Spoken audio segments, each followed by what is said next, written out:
औज़ुबिल्लाहिमिनश्शैतानिर्रजीम बिस्मिल्लाहिर्रहमानिर्रहीम। अल्लाह जल्ल शानहू दे नाम दे नाल अल्हम्दुलिल्लाह रब्बिल आलमीन वल आक़िबतुल मुत्तकीन अस्सलातु वस्सलामु अला रसूलिल करीम। दोस्तों अस्सलाम वालेकुम। डॉक्टर नसीर कालों हाजिर CNP न्यूज़।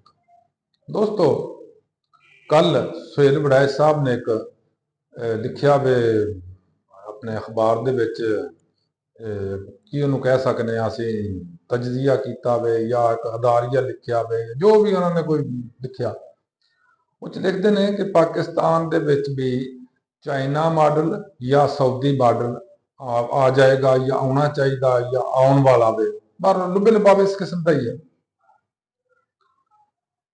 आया वो मॉडल किस तरह आएगा, किस तरह का होएगा, की उहदे नाल आएगा, की उहदे नाल जाएगा। पहले नंबर पर सुहेल साहब तुहाडे अगे एक सवाल तो यह बनता सब तो पहला ही कि आया चाइना के अंदर करप्शन वाले सजाए मौत दी जाती है तो तुसी तैयार हो जाओगे सजाए मौत वास्ते। सब तो पहले तो तुहाडे वर्गियां नूं सजाए मौत मिलनी चाहिए आ जिहड़े गलत मलत प्रोपेगंडा करते हैं, गलत मलत तजजिए करते हैं, गलत मलत खबरां दिंदे ने, गलत मलत अदारिये लिखते हैं और गलत मलत एनालिसिस करते हैं। ऊट पटांग किस्म का गल कोई हुंदी है तो लै किसी बन्ने तुर पैंदे ने। आया तुहानूं एक कबूल है। नंबर 2 सऊदी अरब ला लो। सऊदी मैं कतल नहीं कहता कि उन्होंने निज़ाम गलत है, मेरा कोई इहदे ते नहीं है मौकफ कि उन्होंने निज़ाम गलत है, बहुत अच्छा निज़ाम है। गल तो है मेरे नबी सल्लल्लाहु अलैहि वसल्लम ने फरमाया है इन्नमल अमालु बिन्नियात। गल तो नीयतां दी आ। जिस तरह दे तुसीं तजजिए करदे हो, जिस तरह तुसीं लिखारी जे, इस तरह दे वास्ते आया सऊदी अरब जो बंदा जिहड़े साडे पाकिस्तान चोरियां कर करके लुट लुट के ले जान डे ने बाहर, की ख्याल आ उन्होंने हाथ कट्टे जाणगे जो सऊदी अरब का निज़ाम है? नहीं, तुहानूं भी मंजूर नहीं होना, तुहानूं चीन वाला भी मंजूर नहीं होना भी उन्होंने सजाए मौत दो जिहड़े करप्शन करते हैं। कि उहदी वजह यह आ कि असी साडे पाकिस्तानी अशराफिया खसूसी तौर पर ये सिर्फ बोटियां खाण वाले ने, इन्होंने सवाए इस तो कोई काम नहीं है। खाना पीना, मौज करने, मेले करने, अपनी प्रॉपर्टियां बनाउणियां, अपने असासे बनाने, आल जाने, माल जाने, जान जाने वगैरह वगैरह।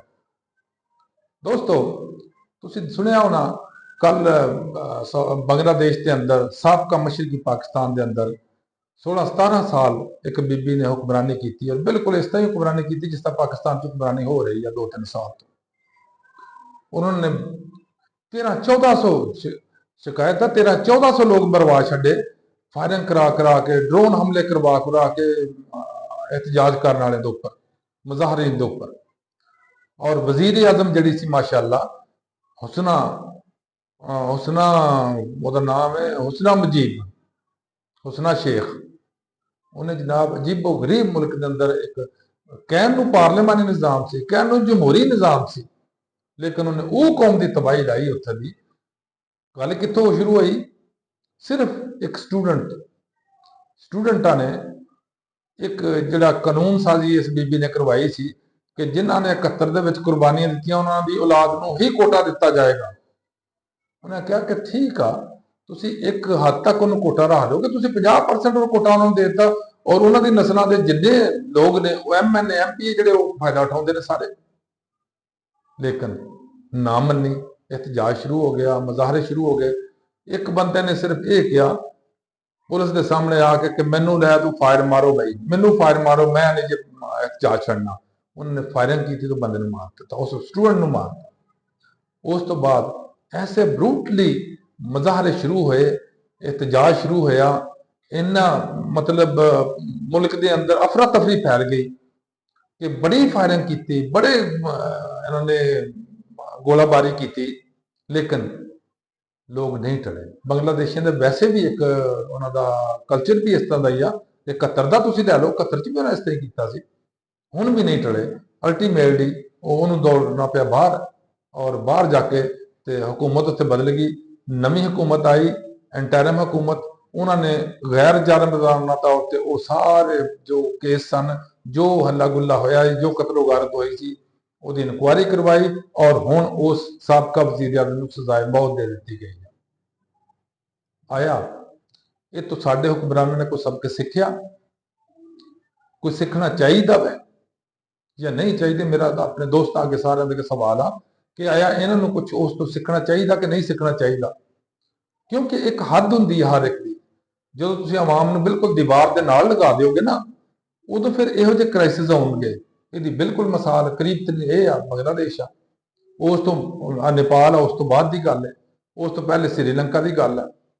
ਇਸੇ ਤਰ੍ਹਾਂ ਦੇ ਬਾਕੀ ਮਸ਼ਰਕ ਵਸਤਾ 'ਚ ਬਹੁਤ ਕੁਝ ਹੋਇਆ, ਲੇਕਿਨ ਉਮੀਦ ਆ ਕਿ ਨਾ ਇਹਨਾਂ ਹੁਕਮਰਾਨਾਂ ਸਾਡਿਆਂ ਤੇ ਕੋਈ ਅਸਰ ਹੋਇਆ ਵਾ, ਨਾ ਇਹਨਾਂ ਦਾ ਹੋ ਰਿਹਾ ਵਾ, ਔਰ ਨਾ ਹੀ ਇਹਨਾਂ ਤੇ ਹੋਣਾ ਵੇ। ਕਿਉਂ ਕਿ ਜੋ ਜਰਾਇਮ ਬਾਕੀ ਜਗ੍ਹਾ ਤੇ ਹੋਏ ਉਹ ਇੱਥੇ ਵੀ ਹੋ ਰਹੇ ਨੇ, ਔਰ ਜਿਸ ਤਰ੍ਹਾਂ ਜ਼ੁਲਮ ਉੱਥੇ ਹੋਇਆ ਸੀ ਉੱਥੇ ਇਸ ਤਰ੍ਹਾਂ ਵੀ ਹੋ ਰਿਹਾ। ਲੇਕਿਨ ਇੱਥੇ ਸਿਰਫ ਇੱਕੋ ਹੀ ਚੀਜ਼ ਆ ਕਿ ਜਨਾਬ ਇਹ ਸ਼ਰਾਫੀਆਂ ਨੂੰ ਚਾਹੀਦੇ ਨੇ ਇੰਡੈਮਨਿਟੀ।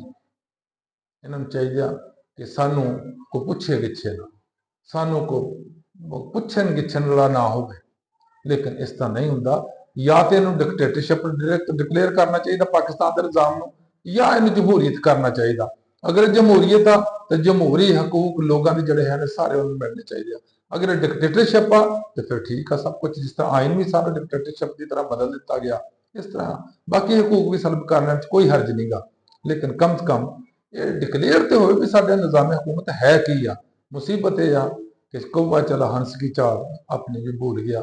ਨਾ ਅਸੀਂ ਡੈਮੋਕ੍ਰੇਸੀ ਆ, ਨਾ ਡਿਕਟੇਟਰਸ਼ਿਪ ਆ, ਨਾ ਪਾਰਲੀਮਾਨੀ ਆ, ਨਾ ਸਦਾਰਤੀ ਆ, ਸਾਡੇ ਨਿਜ਼ਾਮ ਹੀ ਕੋਈ ਨਹੀਂਗਾ। ਸਾਰੇ ਕਹਿੰਦੇ ਸਾਨੂੰ ਇਸਤਸਨਾ ਮਿਲਣਾ ਚਾਹੀਦਾ।